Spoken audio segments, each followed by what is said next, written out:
Good evening, everyone. So wonderful that you're all able to join us today. I am Nazrin Hamada. I'm curator here at Plug In Institute of Contemporary Art, which is located on Treaty 1 territory, the territories of the Anishinaabe, Cree, Ojibwe Cree, Dakota, and Dene peoples, and the homeland of the Métis Nation. Treaty 1 was signed in 1871, taking this territory from 7 local Anishinaabe First Nations in order to make the land available for settler use and ownership. Plug In is an institution, and institutions are fraught places historically conditioned by the colonial structures that create them for settler use and ownership. Here at Plug In, we are thinking and feeling through this as we recognize the ways in which art institutions continue to contribute to the settler colonial narrative and embody its politic. As curator working in such an institution, I acknowledge the limitations that I might come up against, but will continue to center the questions and challenges that will lead institutions toward constant transformation. And some of these questions are, what are the commitments of Plug In when it comes to decentering settler narratives and knowledge? What changes are being implemented and will be implemented? And how are they motivated by the possibilities that open up when structural transformation is at the heart of the work that is to be done and that must be done? The art that I love is one that troubles our understanding of the world, one that shifts our ways of being in order to transform, work that moves us toward accountability, to be accountable to each other and to the promises we make, to put us to task in order to implement change. I hope, and in my capacity to do so, these changes will not be symbolic and are not reduced to superficial modes of inclusivity or diversity, but are concrete and ongoing. This means that as curator of Plug In, I will continue to center the work of Indigenous artists, Black artists, artists of color, whose contribution to contemporary art is vast, has a long history, and continues to rock the foundations of colonial settler provenance. Here at Plug In, we aim to showcase programs and exhibitions that not only challenge us or encourage us to ask different questions, but move us toward new connections, collectivities, feelings never felt before, new imaginings of otherworldly existence that give life to possibility within what often seems impossible. So it is with great honor that I introduce my co-curator for the group exhibition, Sovereign Intimacies, that is Jennifer Smith. Jen is a Métis curator, writer, and artist, and arts administrator from Treaty 1 territory. Jen works at Video Pool Media Arts Center as the distribution manager. She's the president of the board for the Coalition of Canadian Independent Media Art Distributors that runs vukavu.com, who is supporting us on one of our programs as part of this exhibition. And Jen also sits on the board of the National Indigenous Media Arts Coalition. She has curated exhibitions and video programs for Manitoba Craft Council, Video Pool Media Arts Center, Open City Cinema, MAWA, the Manitoba Crafts Museum and Library, and in 2018 was the Indigenous Curator in Residence at ACE Art. What I want to say also is that, Jen, I learned so much from you. So much good came out of collaborating with you, and I'm thinking about this now at a time like this, because every day is filled with terrible news, but we were able to carve out a space like this together that gives me so much to look forward to, and to feel and experience beauty and joy that this world does offer when we are in relation with each other. I'm thinking about this now because of the news we received today that Winnipeg has moved into the red zone, but I'm feeling very lucky and super privileged that I got to experience working with you in such a close way, that we were able to exhibit the work of the artists we care about, and that people were able to see the show before we got this news today. I'm very grateful for you, for the work that you do, and so honored that you presented this opportunity to me to co-curate with you Sovereign Intimacies. Wow, thanks so much, Nazrin. I'm don't want to start crying because it has been such an honor to work with you and really to be able to bring together so many amazing artists for this exhibition. So I think it's important for me to just spend a minute talking about this exhibition and how it came together. Nazrin and I have been talking about intimacies and intimacies specifically between Indigenous artists and artists from the diaspora and how their work comes together, how those intimacies grow, how care and joy and revolution and culture can all come together as part of a dialogue for an exhibition. And luckily, we were able to come together and put this amazing exhibition together. So the exhibition is at Plug In ICA. Currently, there aren't opportunities to see the exhibition in person, but we also have this amazing online programming coming up throughout the next couple months, and hopefully we'll be able to open up the physical exhibition again in the coming weeks. The exhibition is open till December 10th with programming online the whole way through.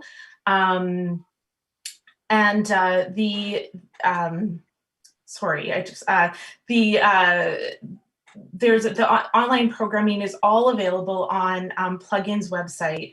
And in partnership with this exhibition was Gallery 1CO3. So Gallery 1CO3 was the organization that actually came to me, or the gallery that came to me and asked about some vision for curating an exhibition, which is what brought Nazrin and I together. And Plug-in came on as a co-presenter of the exhibition. But because of the pandemic, Gallery 1CO3 wasn't able to open this fall, which means that the exhibition was held at, or is being held at Plug-in. We also were very lucky to have Video Pool Media Art Center as a presenting partner. And within that presentation, we'll have some work on vukavu.com. So I'll just tell you about the next online program, and then I really encourage you to go to Plug-in's website or Gallery 1CO3's website to see the list of upcoming programming. But the next online programming will be curated screening that is a partnership or a co-curation between Mariana Munoz Gomez and Marianne Redhead. So that will be, I think there'll be about an hour-long screening that will be on vukavu.com for 2 weeks, starting November 5th, ending November 18th. And then there'll be a talk with the curators and a couple of the artists in the screening on November 9th. So that will be a really rich, wonderful program coming up, along with a whole series of artist talks, poetry readings, performances, and just beautiful discussions happening in the coming months. And I'll give it back to Nazrin. Thank you, Jen. And yeah, I'm just want to launch into introducing our speakers this evening, Cheyenne Thomas and David Thomas. I'm so happy that they were able to join us today, two incredible designers and artists who every time I get the chance to spend time with them, it really changes my day, changes my thinking, changes my feelings. So I'm so excited that they're able to give us an artist talk tonight. Cheyenne Thomas is an Anishinaabe designer from Peguis and Sagkeeng First Nations. She graduated in 2013 from the Faculty of Architecture with an environmental design degree. She has worked on numerous Indigenous architecture, landscape, and installations across Canada. She has been a facilitator and designer for the Indigenous Gardens at the Assiniboine Park and has presented work in the UK, New Zealand, among other places. Currently, Cheyenne is a board member for the Forks and North Portage Partnership, and she's passionate about bringing her people's visions and values into her work. David Thomas is Anishinaabe, a member of Peguis First Nation. He's currently involved in the development of the Indigenous People's Garden at Assiniboine Park, part of Canada's Diversity Garden. Along with Indigenous architecture projects throughout Canada, David has presented in New Zealand and the UK as well. David was also part of Unseated, Canada's entry of Indigenous architects for the 2018 Venice Architecture Biennial. David's practice, process, and research focus on identity and lived experience as an Indigenous person. Dave and Cheyenne have collaborated on many projects together. They implement an Indigenous worldview into their designs and emphasize the importance of design's relation to the land. And in their own words, they say, working together has brought understanding to the traditional roles that exist in our community. These roles in our work have continuously shifted back and forth between daughter, father, artist, best friend, designer, colleague. And through our work, we explore what it is to be Indigenous, what it is to be an Indigenous woman, revealing the value of matriarchal roles in our practice. And before I pass it on to Cheyenne and Dave, I do want to acknowledge our partnership with Gallery 103 at the University of Winnipeg, as well as support from Video Pool Media Arts Center. And I also want to remind the audience that they are welcome to send questions and comments throughout the talk to our Facebook chat, our YouTube chat, and our email at questions@plugin.org. So thank you so much, and please, without further ado, David and Cheyenne. Well, thanks for the introduction. Really feel really privileged, humbled to be speaking here to whoever's watching online, and to be asked to do this, and also to share this time with my daughter to be presenting about our work and experiences. This talk is about revealing the roles that exist in our understanding that we have as you know, as we grow and experience more as designers. It's kind of sacred roles that we kind of you detect in the beginning, but they become more apparent as time goes on, and you realize that those are there for a reason, and that you should trust them. So we just started talking, like we were talking about sovereignty and different things for our people, and one of the big things that was important to me was looking at my life and work that I've done over the years, and that kind of like the path that I was on, and the little changes I've made here and there, and how that it affected eventually during that time. It was part of my daughter's life. So I think I could start going back to, I have friends now who I went to school with, and they have, you know, children, you know, 4, 5, 6, and that's when I started architecture school. And you know, that's 20 years ago, over 22 years ago. And my friends are just having their kids at a certain age. I already had kids, so it was really a challenge, but it was so, you know, you're locked into school and you're locked into your work, and you're not really aware fully on how that's affecting your children. And Irishine would come to the studio, and my friends who met her said, "We remember you being in the studio. We remember you playing on a desk, and you're just a little girl." So that there's a structure there that I think what I do came from my mom, my parents, not limiting us, but my brother and I, but encouraging and nurturing us in the skills that whatever we would explore, and I knew enough to like try to do that for her and her brother, and at the time. And so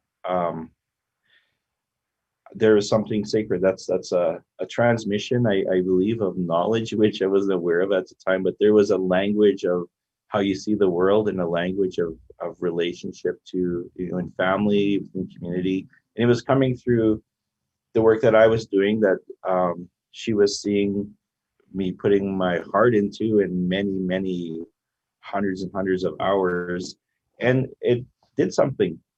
And I'll let her explain that. Thanks. Well, thank you for having me as well, virtually. Different, but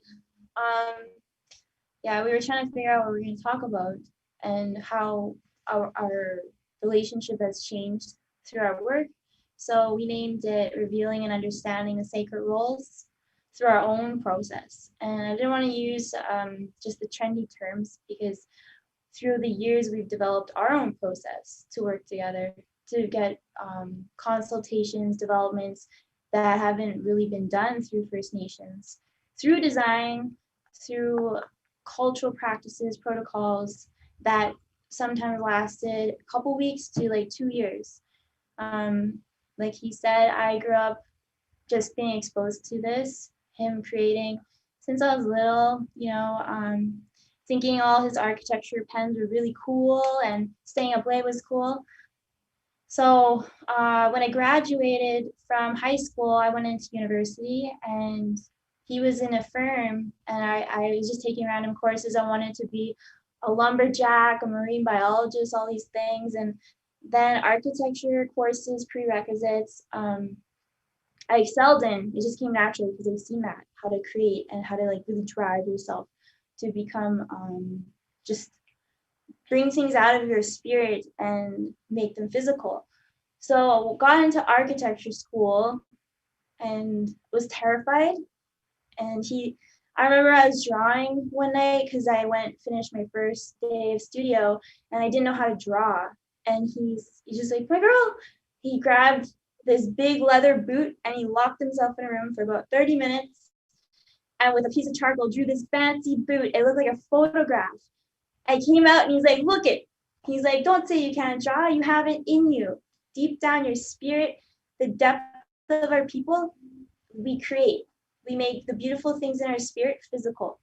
So, and then I just sat there and I drew his boot and it turned out pretty good. I'm like, okay, I'm like on to something, like I'll be okay. And architecture school, I remember sitting outside in the studio, and I could look out and there's a building that he helped design. And I just thought my pop would be calling me, I can do it. Meanwhile, there are no Native people. I couldn't even, in the faculty. But so our talk is more about developing personally and a relationship through our work. So I finished architecture, my degree. And at this point, I didn't know what Indigenous meant, Native meant, all the words, First Nation. I just started figuring that out. I started being proud of that because through growing up, there's a lot of racism. And I graduated, I started doing work with First Nation communities up north, civil work at engineering firm, design work. And I just realized how disconnected a lot of like the architecture firms and from what the reality was. So then at this point, I realized what it is to be Native. And then through meetings, men, like corporate firms, being overtalked or not having that space to exist as a woman and say your opinion, I learned how it was to be a Native Indigenous woman as well. And so, I mean, I know like a few when I was starting my career who were Native women who I looked up to. And after a couple of years, we had projects in Assiniboine Park. We had just a bunch of like different like installations we were doing together, like the Human Rights Museum. And I started becoming more confident in like my work, our work. And so kind of like the story of what my journey was then I started traveling the world to do presentations, like Toronto, Vancouver, Montreal, Calgary, New Zealand, London. And down in New Zealand, this is the first photo I put on there. It's a group of us. Image one. It's image one, sorry. So it's just like a bunch of our Māori friends in Aotearoa, like New Zealand. So my dad and I went down there the first time, and it just touched us because there you feel maybe this is how it would be before the settlers came. They speak their language, they protect their waters and their lands, traditional. This is on traditional protected land of the Māori. So this is just a group of us. So the pivotal moment of just understanding in Canada, Turtle Island, there are other parallels in the world of colonialism, and we relate as brother and sister with other people who've been through the same thing. And so then it took, I started being really independent, traveling all over the world by myself, and realizing me and him, our roles as a father now, I was experiencing things that he never experienced. So for our work, it was kind of like back and forth, who would know more, who push a project. And I always think about my granny and my mom, who were so strong. And we came up with this thing, now through our work, we're realizing the strongness of the Native woman, not just Native, but the woman. I was presenting the Assiniboine Park project to a lot of non-Indigenous women. It's probably about 16. And I was just kind of speaking from my heart and the struggles that we just generally as women face. And they start, like 3 people started crying. And I was like, okay, like, you know, it's so powerful to have a woman to have that space to speak. And then now through our work, he's realizing that he needs to share that space with me. And you're kind of relying on me more. Yeah. So I guess what she's talking about, or the point she's got up to, is that I've had to go through a self-discovery as well. And then that kind of is a process that it really is something that changed how I look at architecture, design, art, just creating, and just structure within community. And I guess a little at the point when she graduated from school, I was working with Prairie Architects, and I love the people there, and it was a wonderful experience. And I remember when she graduated around that time, we were waiting in the hall there, and there was grads everywhere, like First Nation graduates and their families. There was, maybe there's over 1,000 people there. And anyone who's been through architecture school is probably traumatized. So there's this thing you just carry after you're done that age. But you learn, you grow, and it's, and you get these strength that you would never otherwise have of seeing the world. And it's something that gives you an ability that, you carry with you. And there's this point where at our grad where they were about to assemble the grads, and they hit the drum, and it was just like this, it was like a powerful bang that just, in my mind, it triggered the end of that journey for her. And I saw my own path intertwined.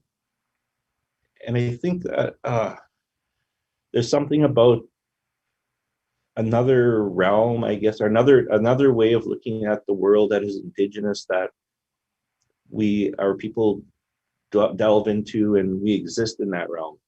And when that drum hit, it was the recognition of our people and where we've come through colonization, where there was graduates coming out. And although it's like a Western education, and you do have to kind of clear up the brainwashing that you do get, that moment, I remember that. And it was where it took us into a different worldview, a different place of where we stood as Indigenous people and in her life. And that moment was something that, like, just throughout my career, there's moments that there's like that drum, I hear this bang where like something just sounds beyond where I am. And it's talking about the unseen place that our people at one point where we were at, and where we're reaching towards that now. And there's this manifestation of this place that comes once in a while, and it comes through largely through design work that you sense that, and just in life in general. And a couple of those points, when I was at working on a project with APTN, and we have some images. If you can go to image 2. I was working at Prairie Architects, and architecture, if you look back through history, it is the mechanism that colonized our people. It planning and making and building and moving through our territory. Like, I'm sitting on Portage, Maine right now, which is traditional Peguis First Nation Treaty 1 territory here. And there's colonial buildings all over here. And that is the tool, and that system of what the industry is that tool still. It still operates. It's still part of that power structure and that colonial structure. It's part of that. So I was working on a project with APTN, and we tried to take some ideas, and they were just kind of out there. I remember we were just dropping these ribbons off the side of the model that we had built, and there was something that just, okay, this kind of works. Let's see what this does. I was working with Will Vivas at the time at Prairie, and we built some models and that, and so it ended up that we came up with something. And if you go to this image one here, or image 2 here, we created something that was just a clay model that we made, and we 3D scanned it. And if you go to image 3, next image, this was kind of like a leap. I didn't know it at the time, but I was going out into a space that I didn't know where it was leading as a designer, but it had a huge impact on what I was doing. It kind of like broke the rules, I guess, in design, in the economic structure of the industry. It broke those rules, and it was like something where I was on my own doing this thing by myself, and is it going to get built? Like, what's going to happen with it? But this project just, and you go to the other slide, it was 3D scanning and digitizing, and eventually this thing was built a while after I had left the Prairie. And you go to the next image. So this project was like this attempt to create something different, but it changed my life. It because I had kind of fractured or broken that kind of way of working, I started to see all this potential. I started to like write these little stories. I started to draw, and it's just like everything I learned in architecture school that I had worked so hard at. All of a sudden it was coming out, and it was actually something that was meaningful, and it was like really, it was becoming something solid in my life, these skills. And it changed for what I didn't even know it was changing what I wanted to do. I didn't know what it was. I was trying to follow what I knew as an Indigenous person that would be searching for my identity, but using these tools. So we did this project, and it basically changed everything for me. Inside myself. If you go to the next image, I had graduated, or Cheyenne had graduated at this time, and we started working together, and we worked on this project with Ishkam Engineering for Long Plain First Nation. It's the first time we worked together, and I remember, as she was saying, I would I guess I would talk over her. And I became aware that I was doing this, and yeah, you're right. Yeah, okay, yeah, I'm sorry. Sorry, yeah, you're right. But she started to say, men talk over me. And I'm like, and it happens. And I started working with different First Nation, like women, female designers. And this common thing was coming out, that there was a sense of not being acknowledged. And you can go to the next slide, next image.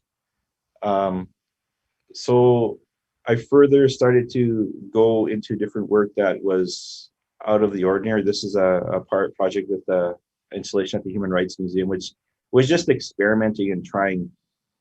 I don't even know how this thing came together, but we created this, used acrylic to create this canvas in which we created a drum. I worked with artist Dave Belanger. We worked together on this, and Cheyenne. We had a whole, like, our family all involved in this, his family too, and we just hit this circular drum, and it created this big splash of earth on the acrylic. And if you go to the next image, you can see that hit of that. It was like the energy of the drama is kind of what we're thinking of, or it was just like, it was like something, an explosion of something, of presence. Then you go to the next image there. So this thing was installed, and it was further going, next slide, please. It was further just going into this area where I didn't know exactly where it's going to lead. So Cheyenne and I started to, we got involved with Assiniboine Park. We were approached to just have a discussion, and we met Margaret Redmond from the Diversity Garden, and they had a project there that was different, and it's required a real approach that was even, like, there had to be some depth to this approach. And it was there that I started to realize that, okay, there's roles in our community that should transition into architecture. And I started to realize, yeah, like maybe I have some toxic masculinity in me somewhere and it's coming up, or there's just a power structure that I've been a part of. And I start peeling back kind of these layers of what that is. And I started to think, hey, I'm working with these ladies and they're all amazing designers. And but there's still like, I'm not doing enough. I'm not getting, things are not where they could be. And it's because of me. It's because I have to acknowledge how the structure of design works and those partnerships collaborating. And so in the end, where it's going is that I started to like trust the woman that I worked with. And it came from something with thinking of my parents, and it started to become, what are those roles, and am I really going to give up this part of what I'm doing to someone else? And I started to do that, and the projects became amazing. There became this foundation to everything that I was working on, and there became like links to things in life and community that I overlooked. And I started to just like, okay, wait, I gotta let this go on and happen. So it's not about me, but it's just like my experience as a man, I guess, as a designer. I started thinking, okay, if this is me doing this and I'm First Nation, how much more is the industry, how much more is the whole system and the world around us, you know, how much more is this happening if I'm just aware of this now? So I start thinking, okay, we have our knowledge. There's things that we know as Indigenous people. Okay, we have to like, those things are held within us, and those things should be, we should keep those like privately within our community. We should, I started to think of how we held our knowledge. So I know Cheyenne was seeing this kind of happen. So I don't know if you want to say anything.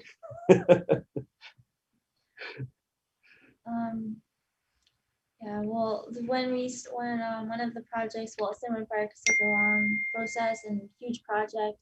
It's beautiful, and it comes a point where you have to let the Indigenous or the Native people be the ones to convey the knowledge if they want to. And so the park has been very sensitive. We're lucky, very blessed that we can have this beautiful project, but we have very sensitive ways that we wanted to approach handing out our knowledge orally or through designs encrypted into the different designs that we've developed through the last 3 years. And with roles, there's the women's node, which recently now I'm a part of, kind of physically being there and figuring out the spacing, positioning of things,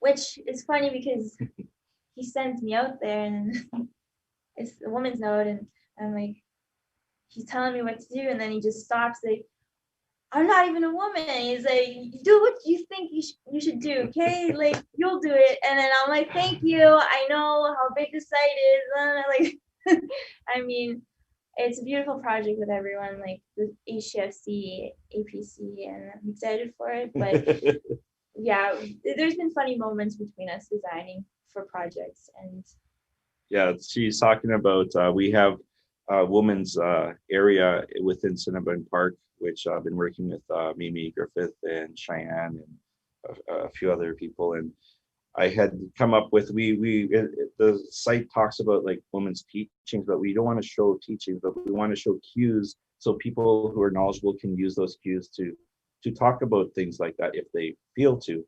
So we designed these graphics, and those were done through a lot of consultation and put together, and I laid it out on site, and everything's laid out with these constellations, and gave her to, she was gonna figure out where they go on the site. And I had like butterflies and hummingbirds at the entrance. And she called, I said, okay, well, just do what you know what to do. You're like a woman, just do it. Like I shouldn't be doing this until, and then she came back and she rearranged it, and the Thunderbird is right in the front, like strong presence of the Thunderbird. There's an area for the aunties to sit, and all of these things that I would never have thought of, that I had spent months still, working. And so, but it's a part of, it's like giving up that control. And I think like with architects and people that have worked with, like, I think when we are working with non-Indigenous architects, that there has to be like I was saying, like architecture is the mechanism or the tool, part of the tool set that colonized our people. So architects have this moral responsibility to be aware of that, be aware of what that tool can do, and be aware of how they can undo and how they can change the power structure. And part of it is sincerely listening to our women. And that's something that, like, it's not just words. Like, you could tell if someone is just saying that. But if you give someone, okay, this project is $2-3 million, you're in charge of it, and walk away, like, that's giving control, and that's letting someone speak who they are and knowing what they know.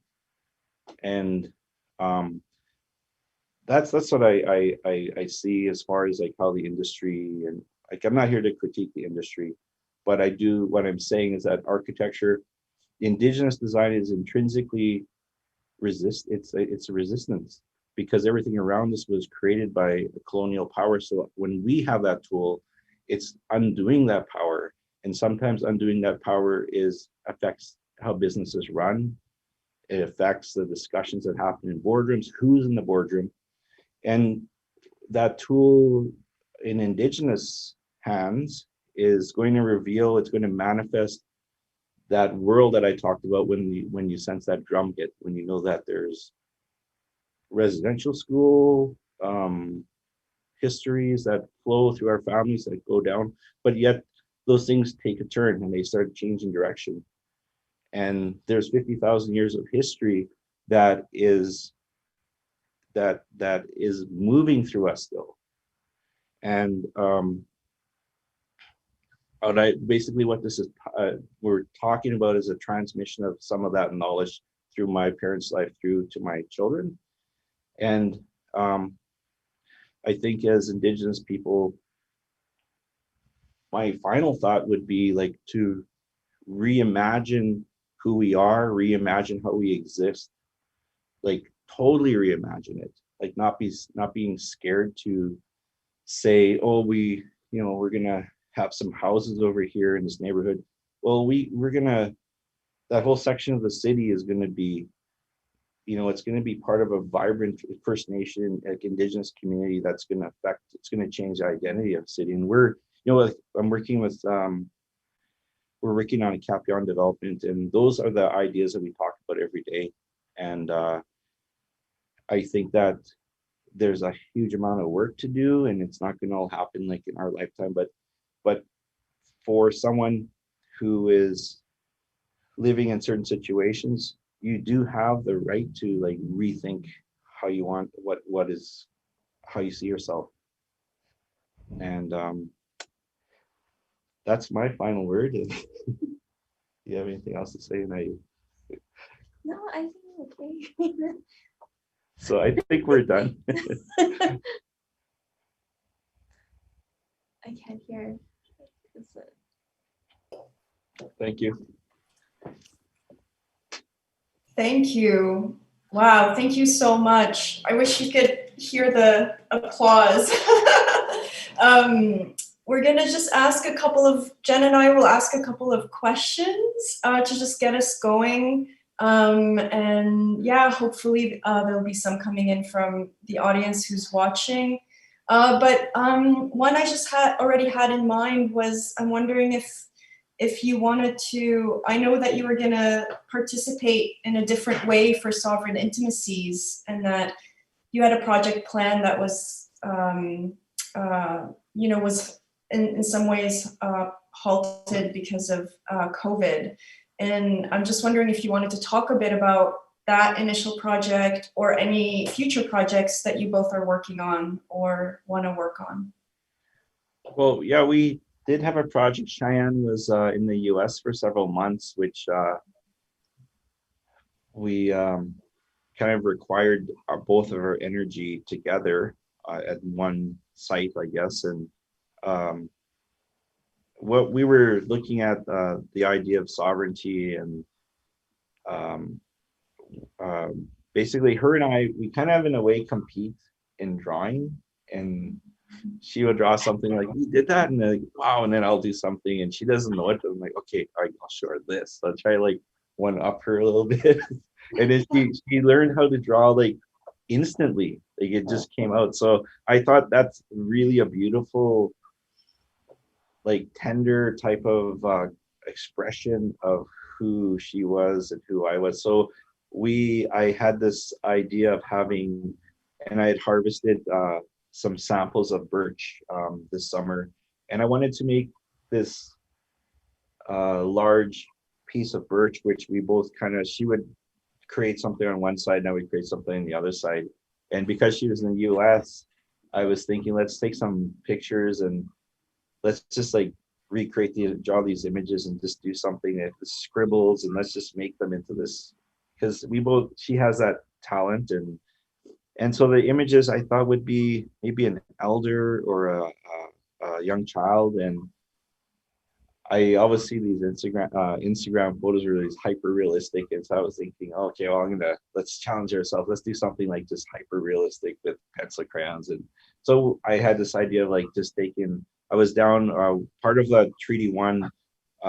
We went down to Minnesota and we met with the Ojibwe nations, and we crossed. We gave syrup and different gifts, and I thought, let's just like pour this on someone and take pictures of this drawing. I don't know. It was an idea that I still really like somehow. So I don't know. Do you have anything that you're thinking of? Ideas? Yeah. Yeah. I thought about it, and then I love experiential installations with sound, smell, and music.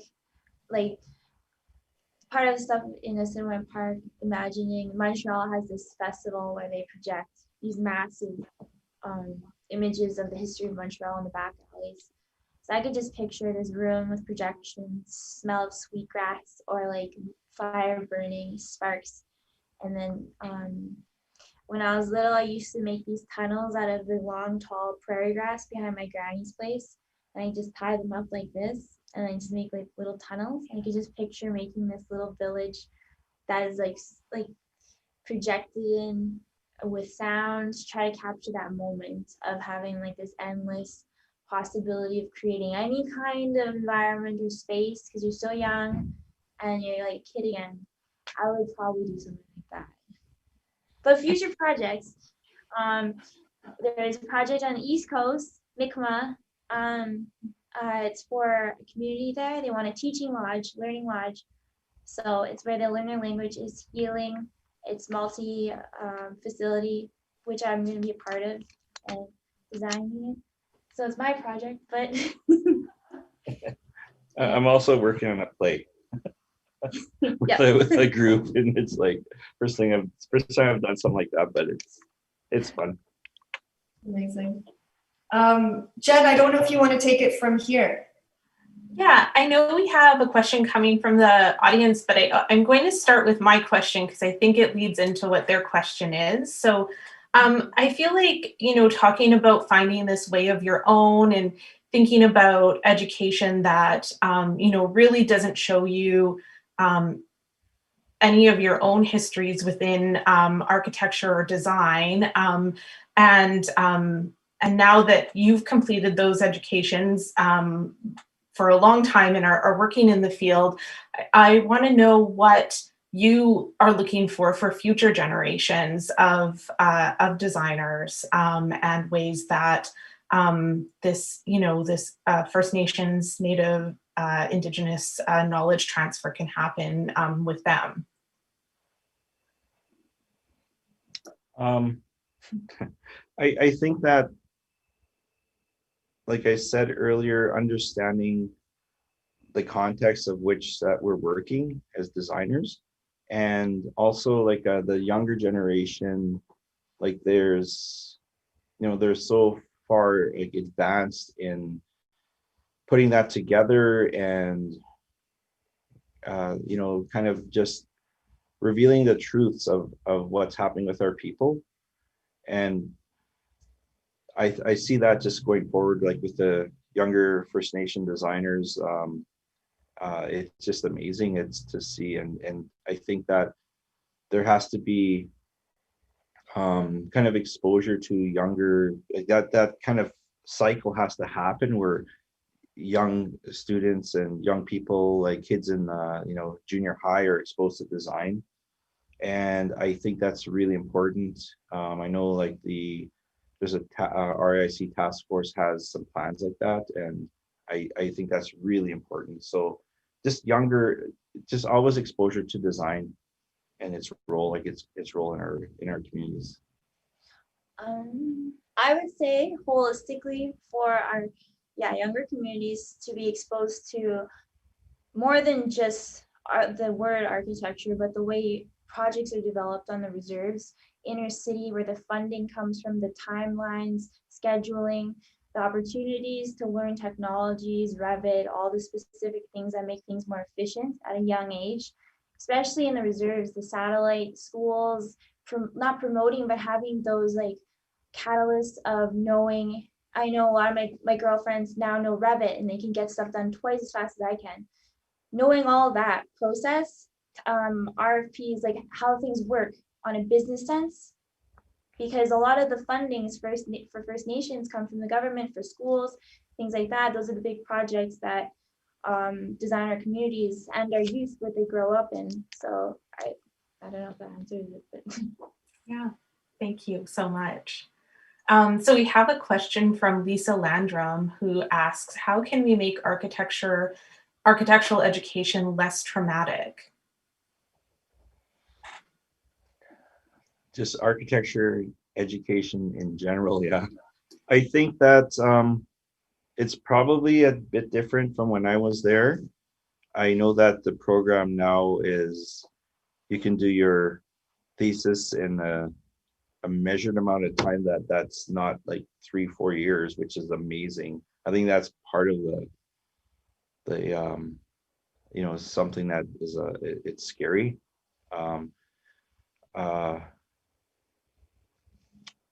I think the support system that it depends on the families, like Cheyenne, I guess to be really honest, a lot of people who go into architecture are coming from a background where they have certain structures, like society is made a certain way for certain people, but for other people it's not. And those supports for, they should be there for those who come from different backgrounds. And that's real. That's a real, when you're going through just the faculty of architecture on its own, that's a challenge enough. But if you're coming where you're coming from a different background, you're going through culture shock. Like I was 28 when I started university. I went through like massive culture shock. But that goes back to the question of, or the thought of exposing First Nation students to different technologies and different skill sets, and being exposed to design. And I think I can speak to like First Nation people, like with the designers that are out there now. I've seen so many younger First Nation kids saying they want to go into the design field, and it's like there's designers out there, and I think that does some part of that.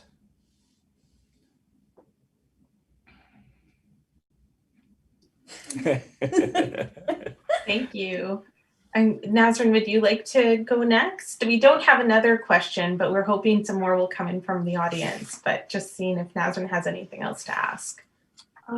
Yeah, I don't know. It's not really in the form of a question, just I'm really just so admirable of the way that you both move. It doesn't seem like artist, designer, architect is separated from each other, and I feel like you're able to, your work is so stands out in that way because you're able to in some ways move across these different areas. And I'm just, yeah, I guess I'm just curious to know more how you, did it come from you being an architect at an architecture school at first, or has it, I know you talked about drawing being a big part of your life too, and I'm just curious to know more about that process for you and how you move through these different areas. Yeah.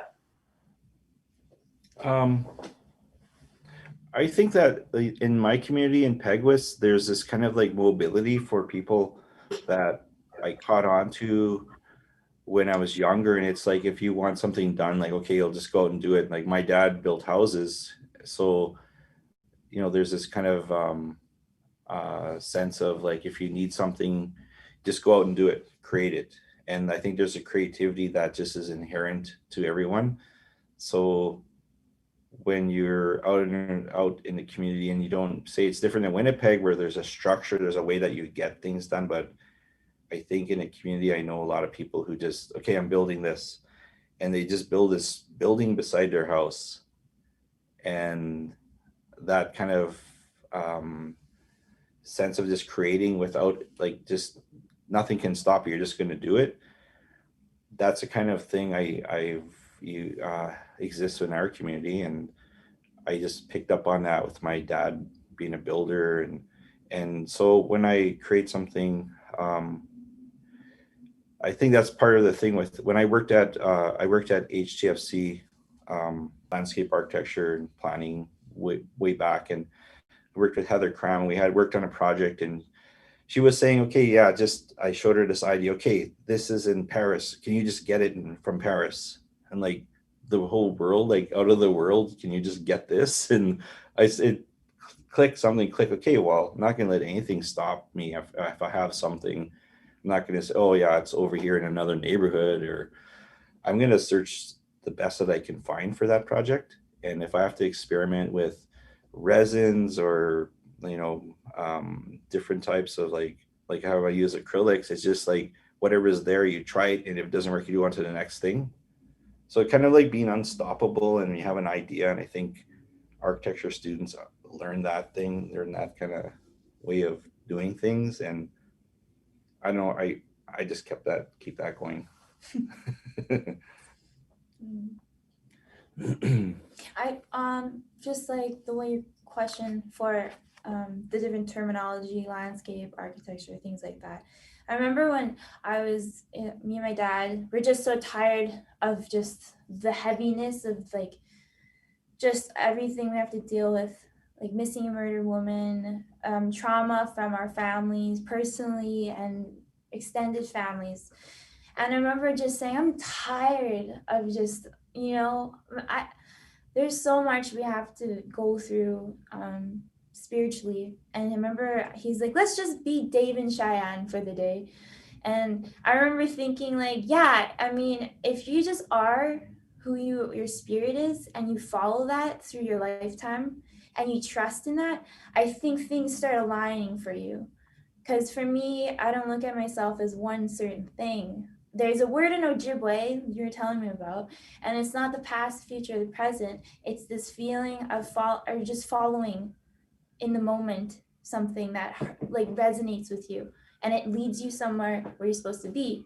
And that's how my granny was. And Indigenous people, we've been stripped down of all of our framework of culture, our beating, our language. And the other night I was just sitting there, I ran into this Ojibwe man, and he was telling me words in Ojibwe.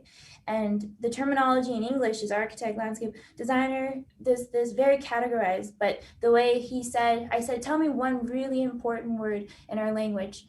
And our language it's not one word, it's a feeling. So he said, I can't pronounce it. I don't want to pronounce it because I don't know exactly how to pronounce it again. But it was a soft heart. So when you meet a soft heart, the whole world opens up because there's love there and you're safe. And so part of the way we define things in the English language restricts our spirit. and our actions. And once you let go and you just follow your heart and you do things based on what you were brought up with in your family, Indigenous or not, you'll end up somewhere like, you know. Yeah, see, there she goes again, something I never would have thought of, a soft heart. Like, that's about designing, creating to me. Your moon shaped heart. Yeah. I'm actually, I just have to like say, like, I have these projects I've been exploring and I'm really excited to do new things. And I'm building some stuff, just having fun. And Shannon thinks I'm crazy because I'm always talking. I made this. I made this. And I send her images. I made this, and I for Indigenous like youth or anyone who's listening, like it's so fun to just make things. I'm fabricating all this metal stuff out of aluminum, and I'm getting softer and creating like this little robot. It's like there's I'm just excited about designing. I just love it. When I'm not doing that, I just feel like I don't know, I just waiting, like, and she knows that from me. She always, okay, stop, she says. So I know she made me excited. So what she said just now. All right. I have another question. I was hoping that you could maybe talk a little bit more. You talked about creating art in community, for community, and I wanted to know just a little bit more detail of what you've experienced with that, how you've learned from it, how you've grown from it, but also what you feel that you've like brought to those experiences as well. That's it. I think that art, has to be accessible for our people to appreciate it, and that takes a skill to really know, to understand what that is. As we understand, like, great handiwork and something that's created very skillfully, but for it to have a deeper meaning that sticks with you, I think I feel like in a way that it's for myself, I've always, like, the way that I was just saying, I just build stuff and just keep going and going. That's kind of like how I work as a designer. And some of the projects are just like, okay, this is together, and it's creating something that's different. Like, what I really think is important is something that's different, that doesn't really belong in what people are used to, but it's something that's totally different, maybe even doesn't fit in. To me, I think that's important because we can own it, and we can own it, and no one else owns it because it doesn't fit anywhere else. Really, that's how I feel about how that works. It's something that's different, that had community input, or has people building, or came from someone in the community.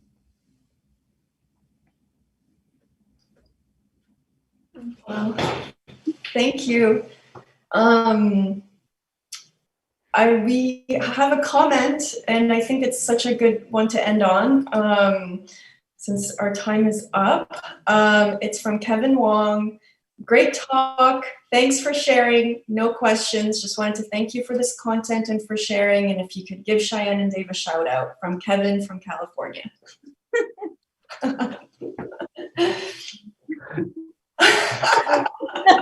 Thank you.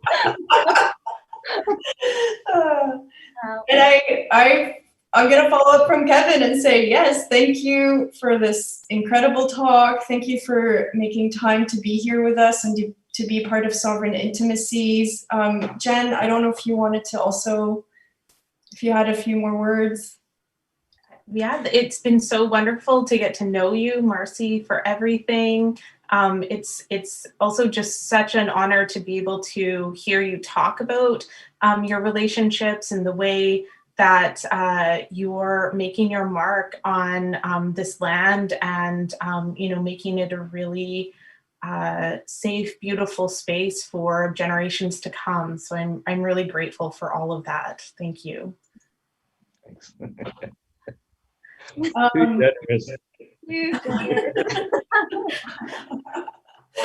I do just want to say a few more thank yous. Any work done at an institution like Plug In is done collectively with many people involved. So I'd like to give a big thank you to Luther Konedu, Plug In's public program coordinator, Erin Josephson Laidlaw, our operations manager, Madeline Defoe, our communications coordinator, and Allison Yearwood, Plug In's executive director. And I want to give a really special shout out to the installation team at Plug In, who put so much work into the installations, into making the artists and the curators' dreams come true.